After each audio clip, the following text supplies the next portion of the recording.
3 quotes. But keep in mind that if you're not responsive, they could move forward. So you definitely want to be a responsible and responsive vendor. The next threshold is a formal threshold. So this is between 5,000 and a penny up to 35,000. So when it comes to this threshold, we do actually do a sealed bid process, which is known as an ITQ, and I did include the abbreviation and as well as the meaning. So an ITQ is invitation to quote. So this is very common for smaller projects, like a one and done kind of thing that Gary and I work on very frequently. And also this could apply to an RFP, which is a request for proposal. So just to inform you that we do follow the Florida statute thresholds, which I did include there for you. And the next threshold would be purchases over $35,000 and a penny. So these are more for larger projects, which are identified as ITBs, which is invitation to bid, RFPs, which are requests for proposals, and sometimes RFPs as well. So the only main difference aside from the threshold itself is the level of approvals. So in ITQ, which is the second level here, that's usually a quicker process for the fact of it's not as many levels of approval compared to an ITB. So an ITB does require additional approval from the administration prior to the bid even being published. And even after the fact, if it's over 65,000, it does have to get approved by council and has to go to council to get the official award. And again, we do follow the Florida statute thresholds for those as well, which I did include below. Does anybody have any questions in regards to our thresholds and the differences at this time? We have one question. Okay. So the question online is, do you make use of the GSA schedules? I'm not exactly sure what that is. So I know what that is. So I can Okay, answer go that. ahead, Gary. So for GSA schedules is when you already have a contract with General Service Administration, which is a lot of government, military contracting. So any contract that you have with them, we are able to piggyback and utilize that pricing or that contract that's already done within GSA. As well as a lot of times, any other municipality, if there's a contract with those that's been competitively bid, then we're allowed to piggyback that since it's already been competitively bid with another government or municipality. So I do have a slide more down the presentation that does go more into details with piggybacking. And thank you, Gary, for that. I know that you're more familiar with the GSA platform because of the fire and police departments. So it is a platform that does solicit its own bids and other municipalities could utilize that. Is there any additional questions at this time? Again, as I mentioned, we will go more into detail in regards to piggybacking.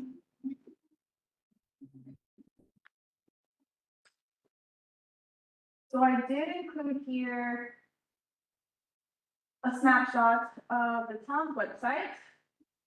I thought it was a video, just 1 second.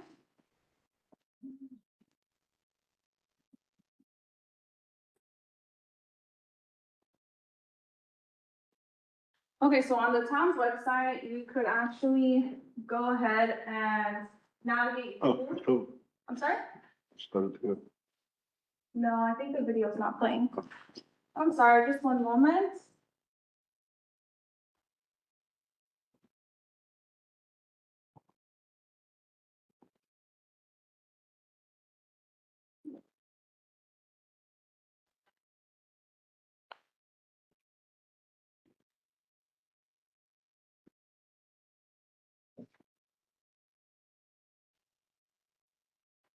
Sorry about that. So in this video here, I actually did show you how to navigate through the town's website to find the procurement page. So if you go over to the government, you could find our procurement information. So here, I would include this just to kind of inform you how to navigate through and also to provide you informative information. So on the left-hand side, you can see the main tabs.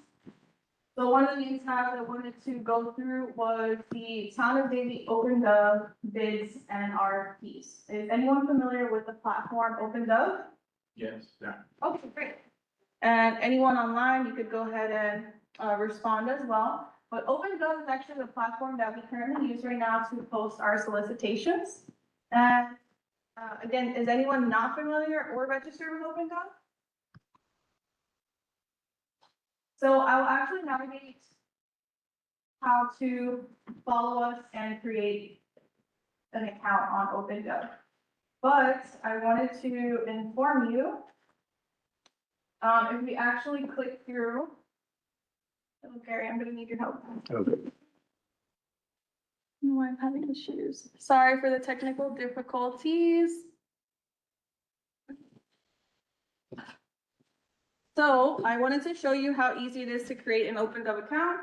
When you go ahead and select that you want to create an account, you get an email to activate your account. Once you go ahead and start your setup process, you'll go through the questions that it's asking you here. So what I definitely recommend is keep it kind of personal to yourself. What I mean by that is you don't want to make a login for Alexa, who is the administrative person, and Alexa won't be with you anymore, and then you can't log into the account.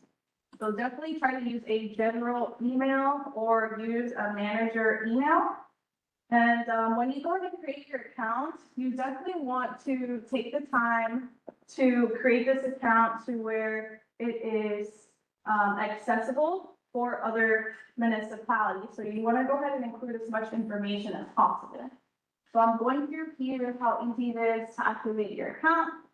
When you go ahead and navigate through the account, one thing that we love about it is the fact that it actually guides you through all of the functions.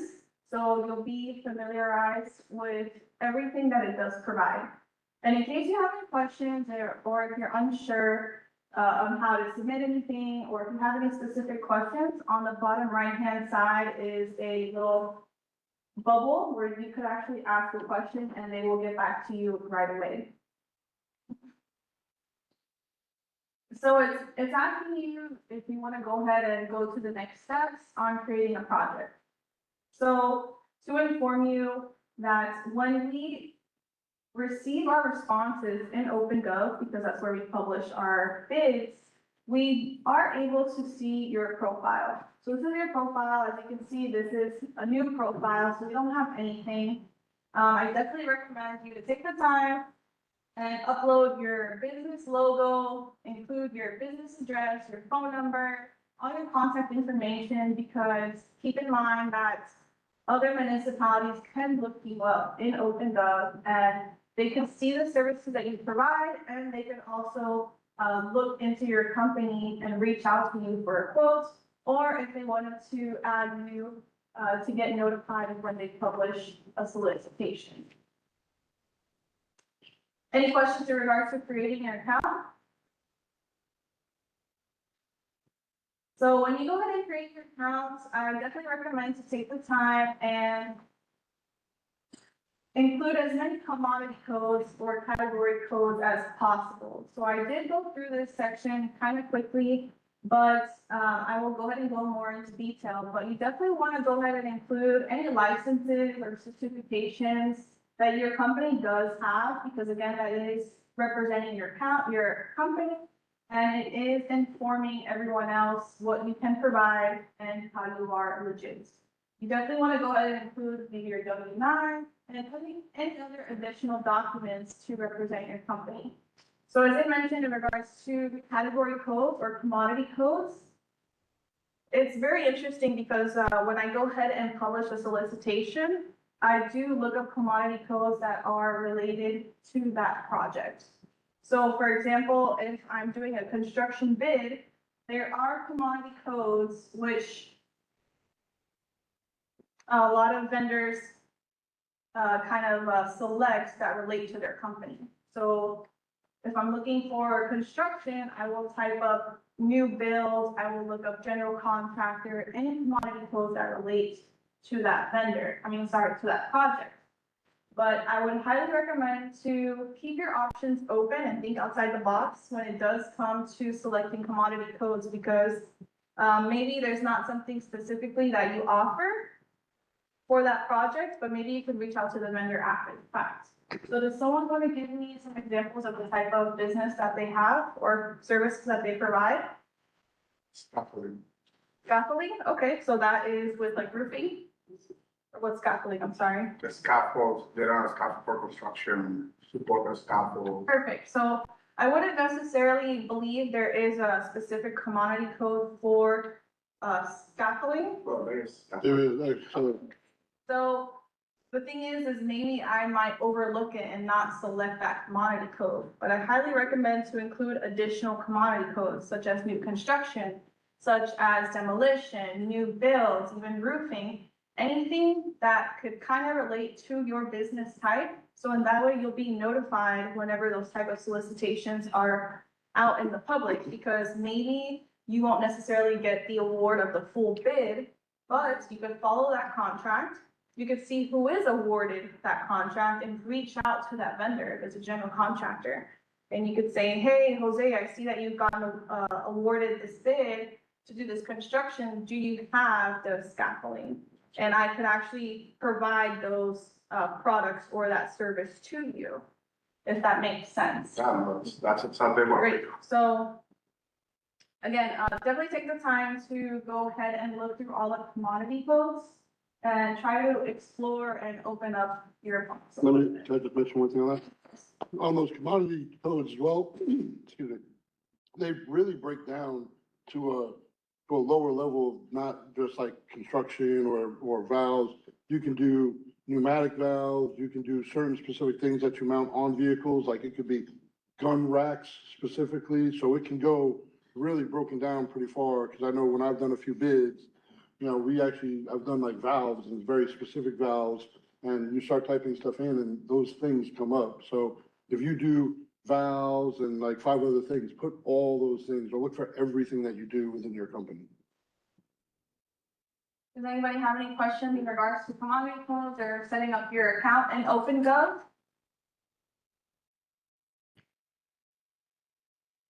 So the next thing I wanted to take you to is actually back to our town website. And right down here below, well, actually above, you'll see the steps on how to create your account. And actually below, we do have a live window here. And you can see what bids are currently active or in evaluation or have been completed. So in case you don't want to go ahead and sign into OpenGov directly, you could just go ahead and check our town website real quick, look on here. But then again, it's always best to create your account and go ahead and check out what we have there. So this is actually our portal in OpenGov. So I highly recommend for you to subscribe to the Town of Davie, and you could be notified of anything that we publish. So you could go ahead and change your preferences to what you would like to be notified of. And also, I just want to inform you that we are not the only municipality on OpenGov. There are other agencies on OpenGov that use OpenGov.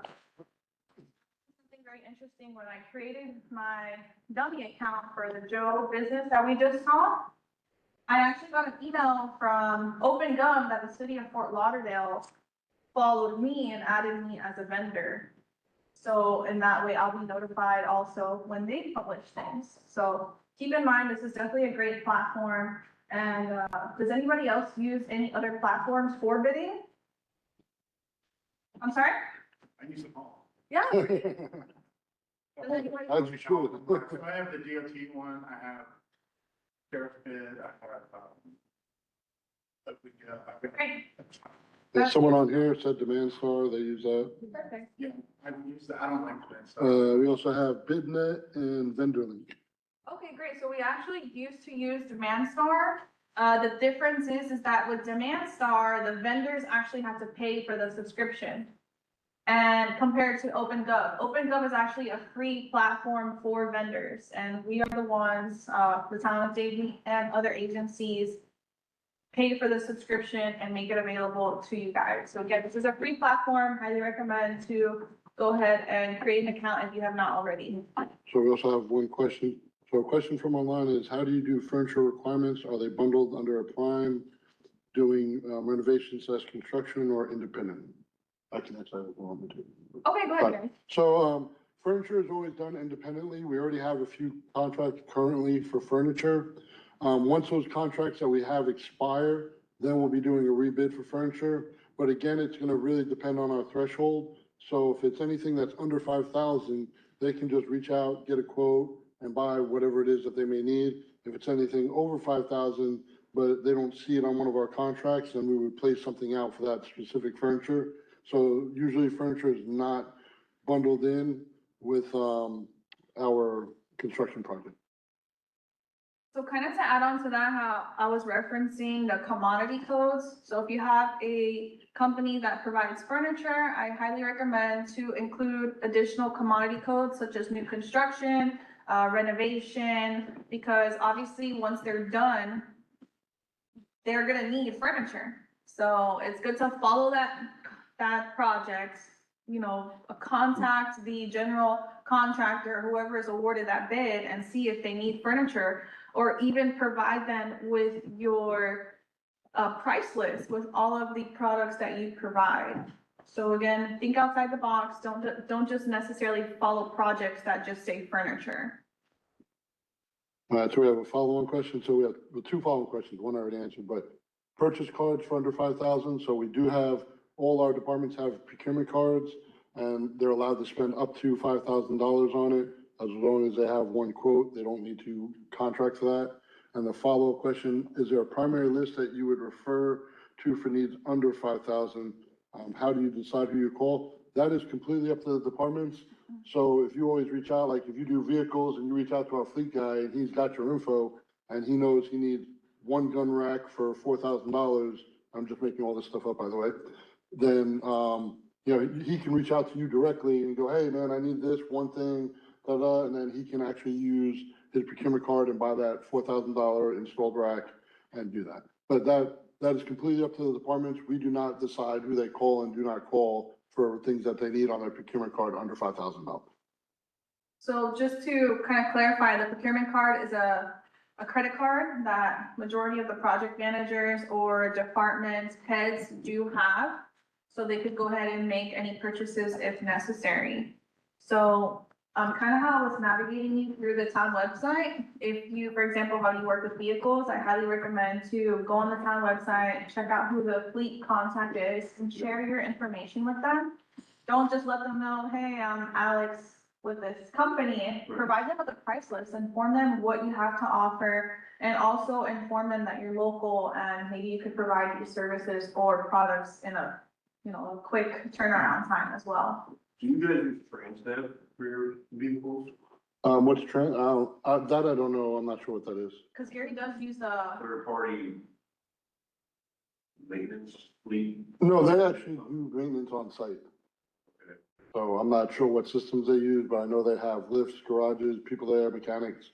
So they're doing stuff on site. Anything more detailed, you should definitely just reach out to our contact. It's Stephen Bush. Yeah. And he'll be able to answer those questions for you. so fleet is actually one of the departments that Gary manages. So you could always speak with him after and he could guide you through how to get that contact information if you're not familiar with the site, okay? Okay. Is there any additional questions at this time before we move forward?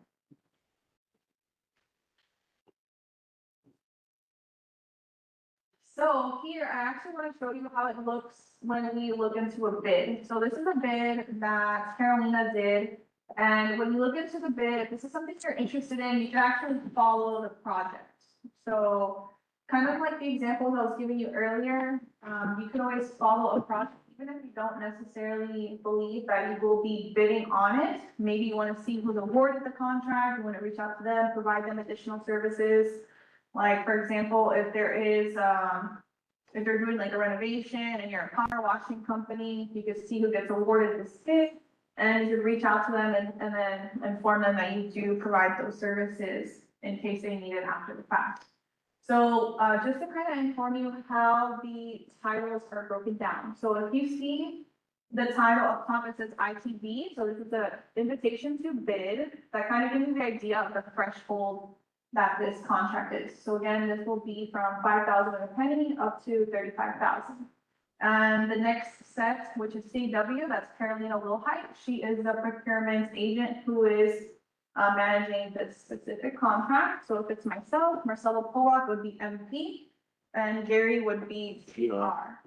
So the next set is the year. So you'll be aware of the year that this contract is. So this was for 2025.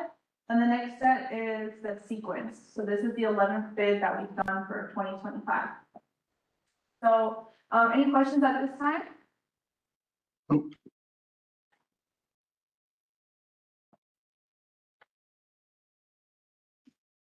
So something really quick I want to show you is the tabs here. You can see the overview, the project documents, which will include the scope of work and terms and conditions. There will be addendums listed here. In case you are unsure if there are addendums, if you're following the bid, you'll be notified when there are addendums. So that's kind of another benefit of OpenGov, because in DemandStar, for example, whenever we publish an addendum, the vendors would have to download it, sign it, and re-upload it. When it comes to OpenGov, if there is an addendum, you would have to acknowledge each addendum before actually submitting to the bid, which is a benefit here. And if you have any questions, you could always go ahead and submit your question. We'll see your company name, but when we publish the question and answer, it is anonymous, so we don't necessarily specify the company that is asking the question, and you can actually see who is following the bid as well. So another cool thing that I wanted to show you here on the town website is the solicitations prior to June 2024. So that is when we transitioned over to OpenGov. So before we did post everything on DemandStar and the town website. The reason why I'm showing you this is because this is actually going to be an advantage for you, because you can see all of our past contracts. So for example, right now I did control find and I'm trying to look up lawn contracts because I'm curious on when that lawn contract is going to end. Or here's another example for roofing. I'm looking up roofing because I want to see if they currently have a contract, when that contract's going to end, and actually look at what that scope was and see maybe what they were requesting as per like the quote or bid form. So again, as I described previously, you could check out what year this was. So for this one specifically, this one was done in 2023. So when you actually go ahead and select a bid that's on the town website, one thing that I want to inform you on how this could benefit your company if you're looking into putting in a new bid, and you can see what was previously submitted. So over here, again, everything is public record, so everything's available here. You can see the original solicitation. You could see the tabulation, which includes all of the responses from all of the vendors, and you could actually see all of the vendors' independent responses. You could see who was awarded, the award recommendation, and so forth. So again, this is highly beneficial to you if you plan on submitting a bid, because if you see a bid that was previously solicited, you could see more or less what we accepted previously, and you'll have an idea on what to respond this time. So if you're not sure if you're going too high or too low, definitely take advantage on navigating through our town website and our previous solicitations. Are there any questions so far in regards to navigating through our old contracts and checking out the responses? So we have two questions on Okay. it. So the first question is, how are on-call and emergency electrical service / wiring, lighting, installation, and maintenance addressed? Is this a contracted service? I don't think wiring and stuff might be under emergency services, but if power were to go out or like flooding or something like that, but I'm not sure because that's more public works. Yeah, so one of my departments is the Public Works Department, and there are some scenarios where they have a emergency and they need something right away. So in those situations, especially if it's over a $5,000 situation, they will create an emergency purchase order. So they will go ahead and reach out to a vendor and pretty much get that done right away. They'll get a quote and they'll move forward. They have to get approvals, but then again, it could be done after the fact, just for the fact that it is a emergency purchase order.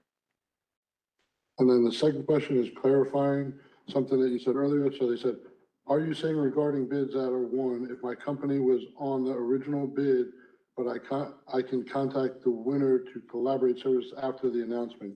So just to clarify that, what she's saying is, if there's a big contract for construction where they're gonna use subcontractors to do a lot of that work, like contract, or like cement, electrical wiring and things of that nature, and your company does those things, you can always reach out to see if they need those subcontracting services done. So that's why I highly recommend to follow projects, even though if it's not something that you would necessarily be awarded, but then again, you could reach out to that awarded vendor and provide those services or products to them. Great. Are there any additional questions at this time?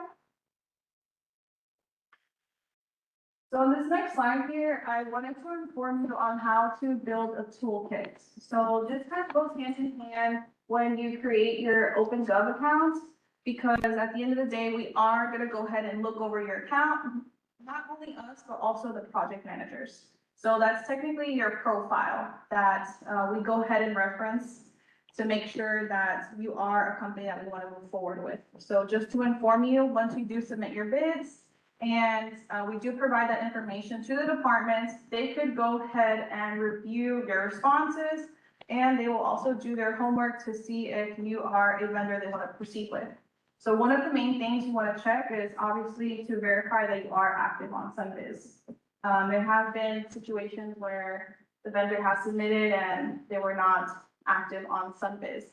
The second thing here is definitely create your account. As I mentioned, take the time to go ahead and include as much information as possible, such as your licenses, your certifications, and even some past projects as well. So the project manager who's looking to award a vendor could go ahead and look into the previous projects that you've done. The third one here is know your competition.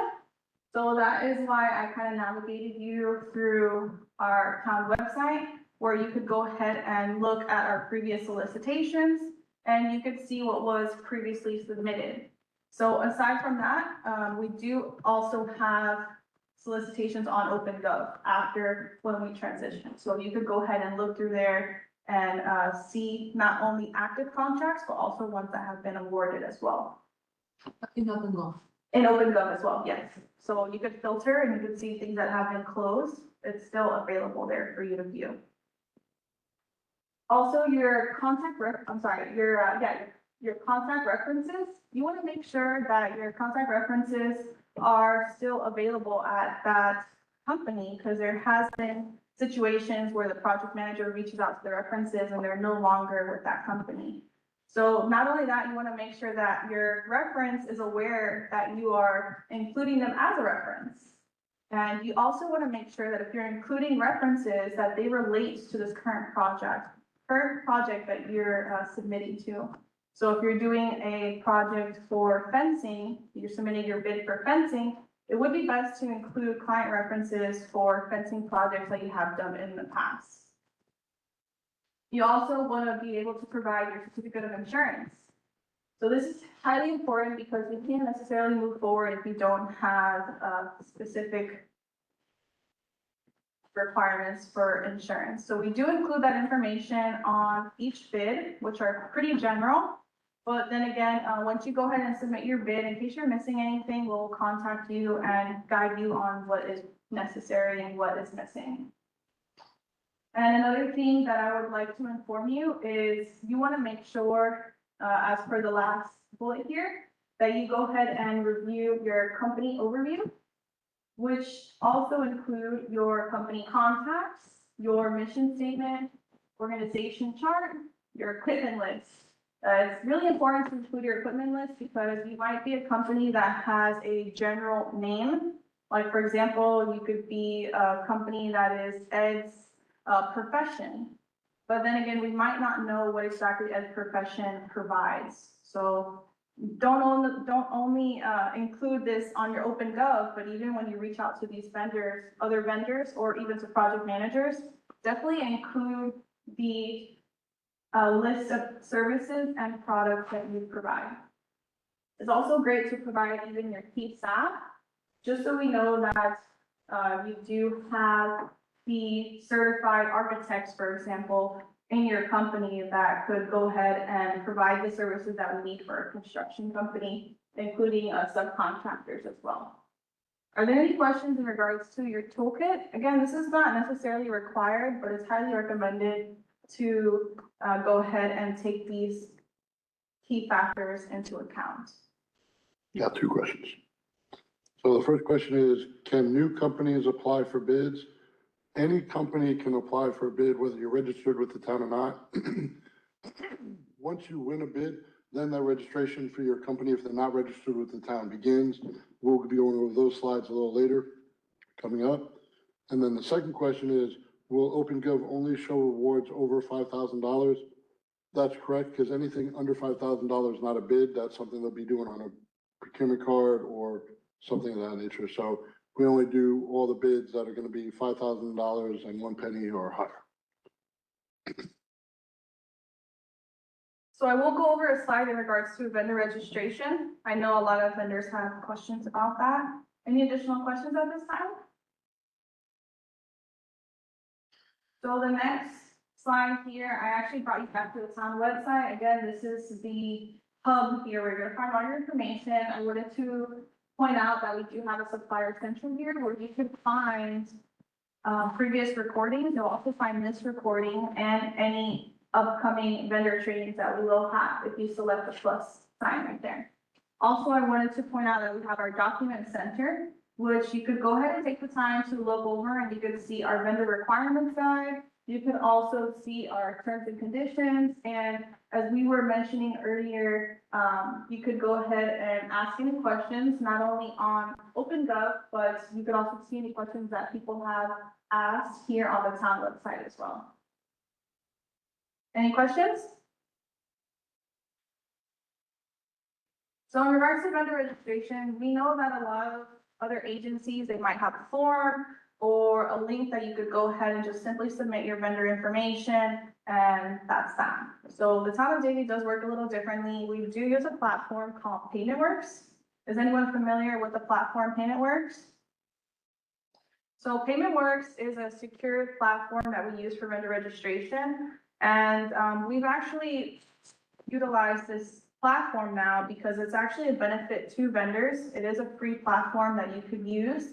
And just to clarify, you will only be invited to submit a vendor registration through PaymentWorks if you are in the award recommendation process. So this is a requirement in order to be fully awarded a bid. So again, there are no vendor registrations prior to you being actually awarded. So one of the benefits about PaymentWorks is the fact that it is secured. You could actually go in there and you could update any of your business information, such as your company address, your phone number, and it does have the ability to go ahead and set up ACH for you. So instead of waiting for a check to come in the mail, you do have the ability to go ahead and sign up to receive ACH payments, and you can also view any invoices on there as well. So this platform does provide help, guidance. So if you have any questions or if you're stuck somewhere, you could also reach out to them and they'll be more than glad to help you with your process as well. Any questions at this time?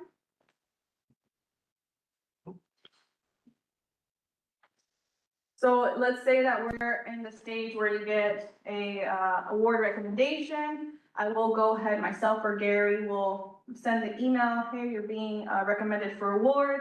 We will send you a direct invite from PaymentWorks, and it'll say, you know, you've been recommended, so please go ahead and complete your vendor registration. So when you go ahead and complete your vendor registration, it's fairly similar questions to what you have originally submitted in OpenGov. So it will ask for your W-9, certificate of insurance, and all of your company information. So it is a very fair and simple process. I want to inform you that when you're creating your PaymentWorks account, as well as your OpenGov account, you don't want your assistant or administrative aide to create this account under their personal email, because keep in mind, this will have access to your ACH. Aside from that, you want to make sure that you have access to go in there at any time to make any changes and to make any updates if necessary. And another benefits of PaymentWorks is you'll also be informed of when your certificate of insurance will expire as well. So when you go ahead and create your account, One of the main things, a common mistake that I wanted to inform you here that we come across is a certificate of insurance. We do provide a visual example as well as a breakdown of what is required.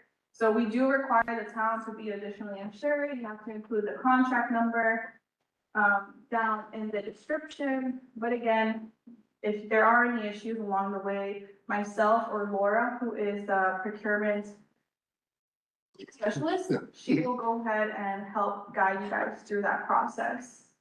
And another common mistake that I want to inform you of is last minute bid submissions. So with OpenGov, in the overview, you'll be able to see when the bid was published. You'll be able to see if there is a pre-bid. It'll include that information, and it'll also inform you on when that bid is due. So the thing about OpenGov is once a bid says that it's due at 2 p.m., literally at 2 p.m. it's closed. There's no way that you could submit anything. You can't call us and try to submit anything. Obviously, we'll be available to answer your call and answer any questions that you might have. But then again, once the bid deadline has passed, there's nothing that we could do. There's no late submissions or anything like that. But keep in mind, definitely follow the project because there could be a situation where an addendum is published and it could possibly be extended. And worst case scenario, if you don't have the time to go ahead and submit your bid, you could always ask the question for it to be extended. It might be considered, but it doesn't hurt to ask.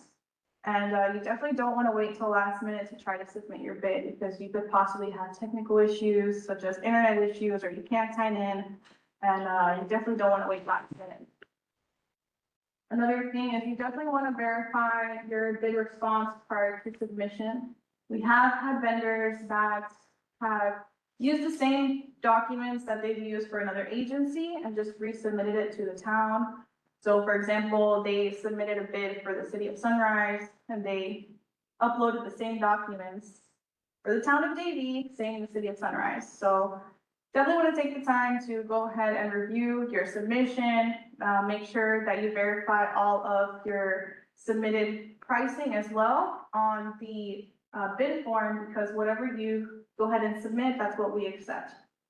And another thing again is the mandatory pre-bids. As I mentioned, it is available on the overview of the project, but keep in mind if it does say mandatory, it is mandatory for you to show up. There are situations where it's just a meeting, and then there are situations where it's a meeting and a site visit. So you definitely have to be available to go to both, because obviously the site visit is important in order for you to submit your bid on that. And also when it comes to payment works. Marcel, You got a question? Oh, I'm sorry. So what sets off the mandatory pre-bid meeting? I'm sorry? I know some RFQs, RFPs have it, but what sets that off? Like, why do they have it sometimes and sometimes they don't? Well, it depends on the project itself. Like, for example, right now I'm doing a bid for a park awning. So it requires the vendor to actually go and look at it in order for them to provide an exact pricing. So another example is, it's mainly like construction, but then again, it varies. So if we're doing a renovation bid, we want the vendors to go out there and actually see everything for themselves so they could go ahead and submit a fair pricing based on what they evaluated. Aside from that, it's just a fair competition also for everyone, because there might be some things also discussed at the pre-bid meeting that is not necessarily clarified. We might possibly post an addendum to include additional clarifications if it comes down to it. But the mandatory pre-bids, you have to go. If you even try to submit a bid after the fact, we compare to see if you were on the mandatory or not. So let's say you submitted a bid, you were not at the mandatory, we will not even look at your bid if we see you did not sign in for the mandatory pre-bid. Is there another pre-bid that you've done? Yeah, and a lot of it's dependent on location too. If it's something open to the public where you can go see it on your own, or we can post pictures, then it's not necessarily gonna be mandatory. But I did a pre-bid that was gym equipment at the fire station. You can't just roll up to the fire station and go into the gym and look at the equipment. So that was the reasoning for having everybody come. We went through every single police or every single fire department and showed everybody each piece of equipment so it can be equally bid on and you know what you're bidding on. And if there is a bid out there that you need additional information or visuals for, you can always submit a question and request a site visit. So that is possible. But then again, it's up to the project manager's discretion in the beginning if they wanted to include it or not. So in case you wanted additional documents or video or photos, we could definitely try to go ahead and provide that to you.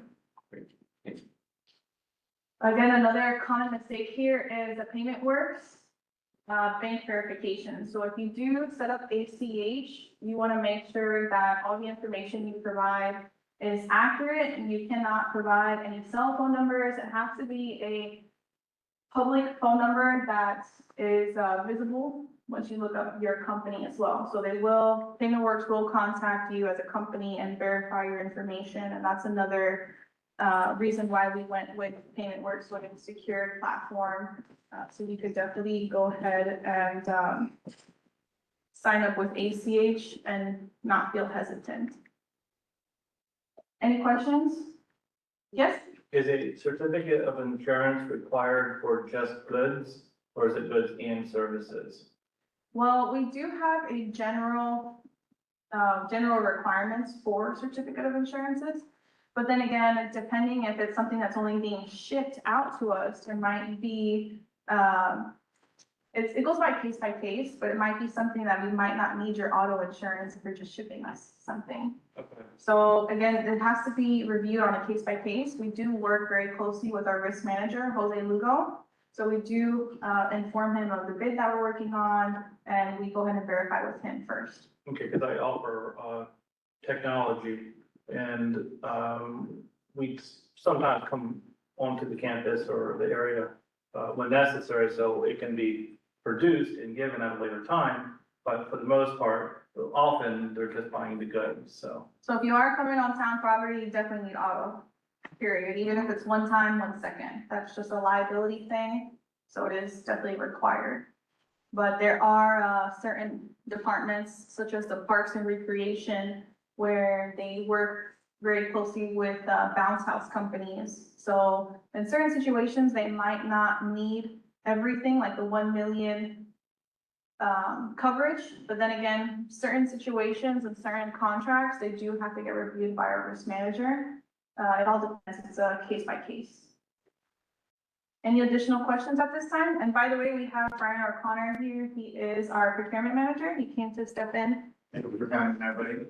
We got one question. Yeah, we got one question on that. So, So, the one question online that we have is, do you maintain a list of vendors in addition to OpenGov queries? So we keep a list of registered vendors that already do business with the town. We don't generally register vendors that are not doing business currently with the town.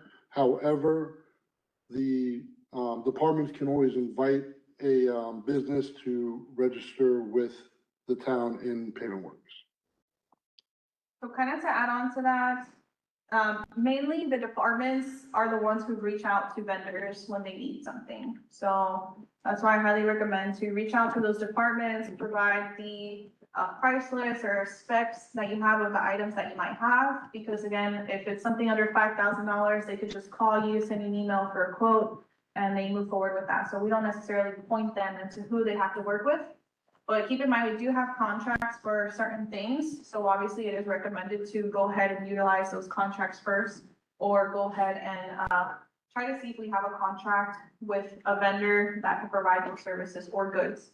And I will go down piggybacking on another slide. Marcel, on Yes. the thing with the vendor registration, a lot of people get hung up on the vendor registration process, and things have changed. Back in the day, 20 years ago, everybody registered in the vendor system because that's the way we sent out our notifications to you all as vendors. Because when you did that, you put your commodity codes in and you did that. We moved over to bid platforms that do it for us. So when you register, you're getting, hey, include me in these commodities for construction, consulting, air conditioning, whatever you're doing. So we really don't need all your information up front. We need you to submit And then once we're doing business with you, or we're actually going to contract with you or then we get into the nitty gritties of your insurance, then we get into those. So we're not really asking you to go through those exercises right up front and then ask for it again and again and again. Obviously, we do it repetitively in the solicitation because things update as you go on as a vendor. Or it may be different applicable insurance requirements. So that's why you see that change, and you can even see that from other municipalities probably. So a lot of times if you're registered with like OpenGov, DemandStar, you know, other ones that are out there, BidBridge or what's that, Bonfire, a lot of them, we're all using different ones. A lot are using OpenGov, it's free to you. That's the best way you're gonna get the information. If you're getting it from that type of platform, if you're using like BidNet and some of these others, we call those like scraping services. And what they do is they go in and basically grab that stuff. You gotta be careful because some of that stuff could be erroneous and they're basically if they transpose it from somewhere. If we've had fire station from Plantation, people calling us and saying, hey, you guys are doing a fire station. We're like, I'm not Plantation, but it says it's in Davie. So people get confused by some of that stuff. Like DemandStar, OpenGov, Bonfire, we're behind the wheel on those. But we're the ones that are actually pushing that information out. So just keep that in mind. Also, one other thing that, since you mentioned it, when you're doing your bids, even if you're already registered with the town and doing business with the town, you still have to provide your W-9, your COI, your insurance, and all that when you're applying for the bid. Even though you know we already have your information because you've done it and you might have been awarded for something else, when you're doing a brand new bid, we still require you to put all that information in again. And one of the good things about OpenGov is that if you're missing a document or if you don't answer a question, it will inform you that you're missing this. So you're not submitting a bid incomplete. Are there any additional questions before we proceed? So I wanted to go ahead and point out some terms to know. Obviously, I already informed you on what the bid, ITD, ITQ, RFPs mean, but also I wanted to let you know that we do have a local preference here. So if you are a local preference or a local vendor in the town of Davie, is anyone here a town of Davie vendor? Great, thank you. And we also have a local preference for Broward County. So how this works is, let's say that we receive multiple bids and you and another vendor are fairly close in range. As you can see for the Davie vendor, if it's 5%, we'll actually go ahead and contact both of you guys and you guys will have the ability to do a best and final offer. So you'll have, it's an additional step, but then again, it's only if you guys are 5% the difference between you and the lowest vendor. And that's in a bid situation. That's where actually we're looking at either here or bid, actually formal bids. So it's our formal bid. So it's really the monetary amount. We don't look at that side. We even consider it. And same applies to Broward County vendors, but this is a 2.5% difference. So let's say you and the lowest or you and the second lowest vendor, you guys are fairly close in price. We will reach out to you and do a best and final offer. So it doesn't mean that you necessarily have to accept it. You could still just submit the pricing that you have already submitted. And again, if it does come down to this, we will obviously reach out to you and we'll inform you on how to proceed. And also, we will provide fair instructions. So that'll be a whole separate, like a separate project that you guys will be bidding on in OpenGov. So everything is through OpenGov. Are there any questions in regards to a local preference? So something that was brought up a lot is piggybacking. So if you're not familiar what piggybacking is pretty much when one municipality, so when one town or city initiates a contract, another city could go ahead and utilize it. So for example, a piggyback contract that we currently utilize is for, I think, lawn maintenance. So we know that another city had a contract for lawn maintenance, so we looked at it, we've seen that it's more or less what we're looking for, and we're now utilizing that contract. So the only way that we could accept a bid from another agency, if it was competitively bidded out, so it has to be sealed, and there's other things that we look for, but then again, other agencies could use ours as well. So keep in mind when we are submitting anything to us, that other agencies could also utilize this contract. Anybody have an awarded contract, right, with municipality, what for? Welding services, truck maintenance, It's a good contract. Contractor. Talk to the gentleman. Good contract, actually. What company are ABG fabrication. you? Okay, yeah, so make sure Marcelo grabbed that because you've got public works. Yeah, we do mostly fleet, but we do a lot with public works. Oh, we do use also welding services and stuff like that. Because our company, actual core is building trucks. And we pick up all the other stuff. Right.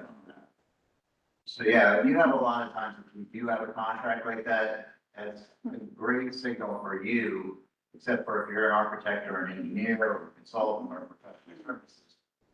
You're in a different game. But if you are providing goods and services and you can replicate that to another municipality based on your time and material costs, based on some type of measure that we can use, we can copy that here to the Town of Davie without going out for a full solicitation ourselves. So it's a shortcut for us. Tonight, we don't have to basically do a lot of reinventing the wheel. And it's a good sales part for you because obviously, you know, you can spin it that way and say, hey, I have a contract, people look at this. You are always going to go with it. Maybe that you have very light municipalities that don't have a lot of volume, that don't to you that price, whereas Fort Lauderdale or like us or somewhere in a large municipality, we probably get better pricing, might be more to do that. So we also got one question from, Oh, 1 second. I'm architect Steve Morales with Plus, and you mentioned that architects, engineers were in another, Okay, can you expand on that a little bit? Sure. So basically, architects, engineers fall under a Florida statute that's under 287 or 55. And that's basically for architects, engineers, surveyors, and mappers, so GIS. And those folks basically are in a category where they go on qualifications. So we look at them for what they are capable of doing and their past projects and things like that. But we look at capabilities, they really don't, you know, we're not gonna have them do a sample test and, you know, draw out a building for us or something like that.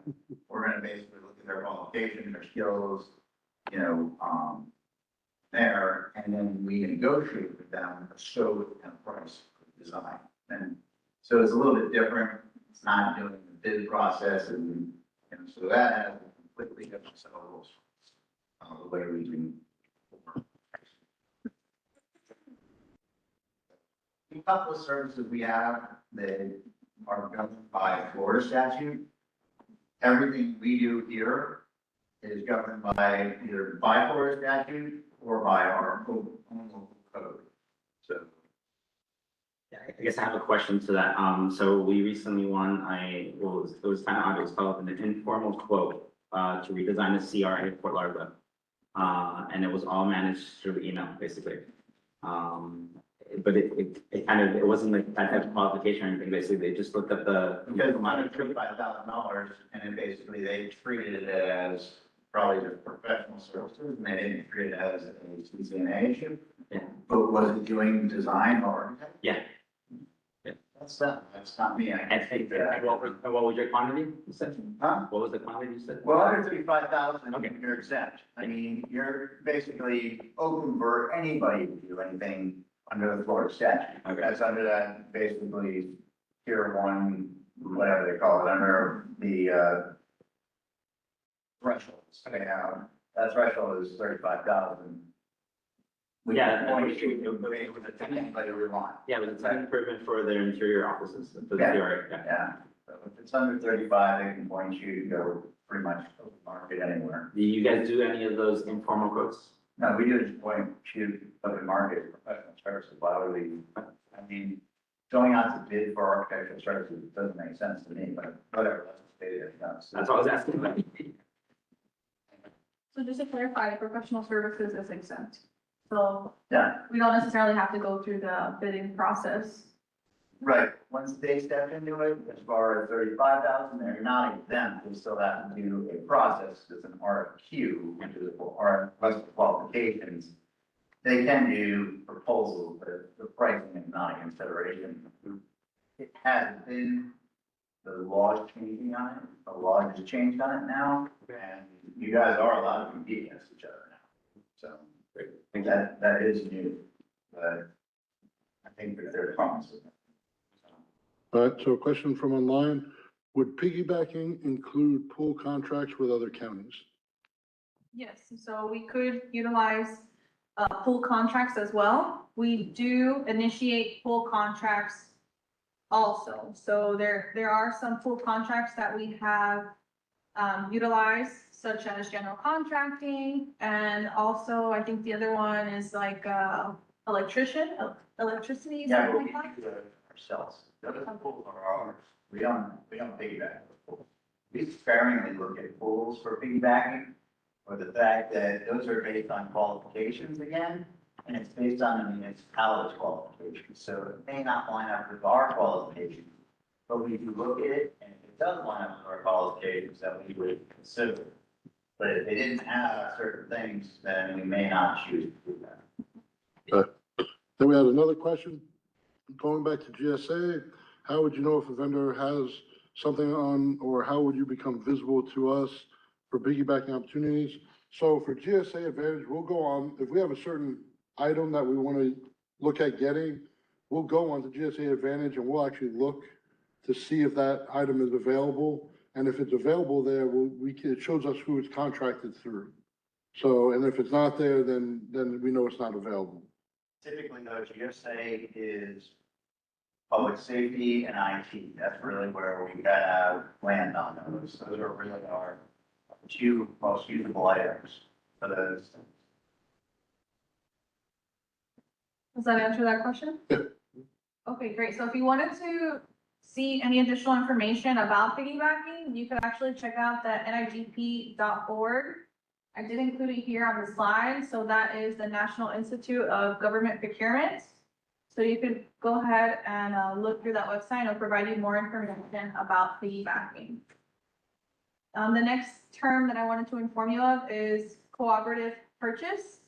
So just to let you guys know, the Town of Davie is a part of the NIGP, which is the National Institute of Government Procurement, but we are part of the Florida Southeastern group. So we are part of that region. So we do meet with other municipalities within our region quarterly, and we do discuss common issues. We also do discuss current projects that other people are working on. So maybe another agency could utilize it, or maybe there's a common use across multiple agencies and maybe someone wants to take a lead on that. So for example, right now I am currently doing 2 bids that are fairly closing shortly in regards to being awarded. They have been closed, but the 2 cooperative bids that I'm currently doing is for porta potties and portable hand washing stations. So this is something that not other agencies have a contract for. So after discussing with the other agencies, we went ahead and took the lead on that. So now we're creating that cooperative bid in order for other agencies to utilize. So another one. It's a crappy job, nobody went. So yeah, we definitely went ahead and utilized that contract. Another cooperative bid example is power washing. Not other agencies have bids for power washing. So we took the initiative and we went ahead and created a cooperative bid. So the thing about cooperative bid is that the terms and some of the scope is a little different, for the fact is that we include additional verbiage that include all the municipalities that are within the Florida Southeastern chapter. So we will go ahead and list all the agencies there, and pretty much it's informing you, like, we're not the only ones that's gonna utilize this contract. There are other agencies that will utilize this contract. So if you're interested on working with other agencies, go ahead and look out for those cooperative opportunities. Are there any questions in regards to cooperative purchases? So one of the things they also can do is go on the Southeast Florida chapter of NICP webpage. It shows all of our, I think it shows a list of all of our cooperative contracts, so you can see listing on there.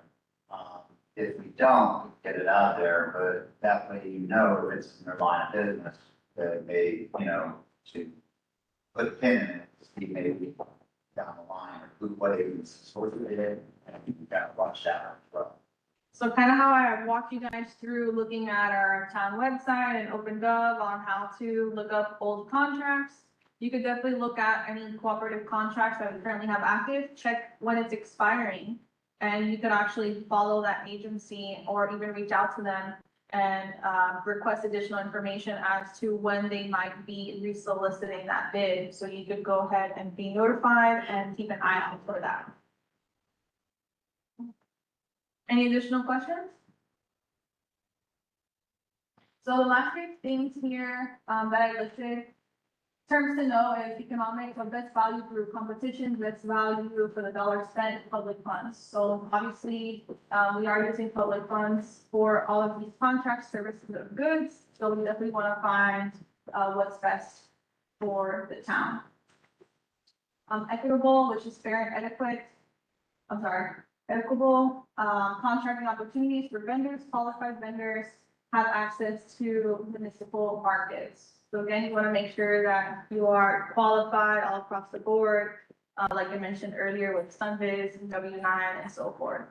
And also transparent. So that pretty much concludes this slide. Does anyone have any questions in regards to terms to know? Nope. So that pretty much concludes our meeting for today. I wanted to advise you that you could always go back to our town website and you could actually view our contact information. We do have a general email that you could contact us at, which is this procurement email listed here on the screen. If it's bid specific, you could also reach out to this bids email, but then again, the procurement email goes out to everyone here in the town of Davie. If you do have any additional questions for me at this time, feel free to submit it in the chat, or you could go ahead and send the email after the fact. Aside from that, that pretty much concludes our meeting. Does anybody have any additional questions at this time? And just keep an eye out, because in the near future, we will be putting out a training on how to manage and keep your bid after you have actually been awarded one. And just to let you guys know, we are only open Monday through Thursday. So in case you can't get us right away, just send an email. We'll be back to you as soon as possible. Yes? Why is it Town of Davie, not City of Davie?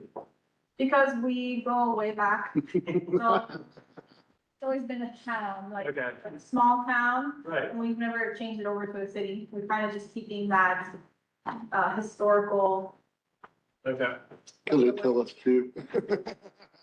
Basically, it's a big town though. Yeah, Yeah, it is, actually, that is growing.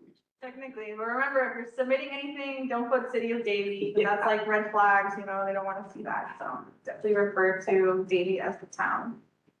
Any additional questions? Online, are we good? Definitely good. Perfect, so thank you so much for your time. And we definitely look forward for any submissions that you guys will publish in the near future. Thank you.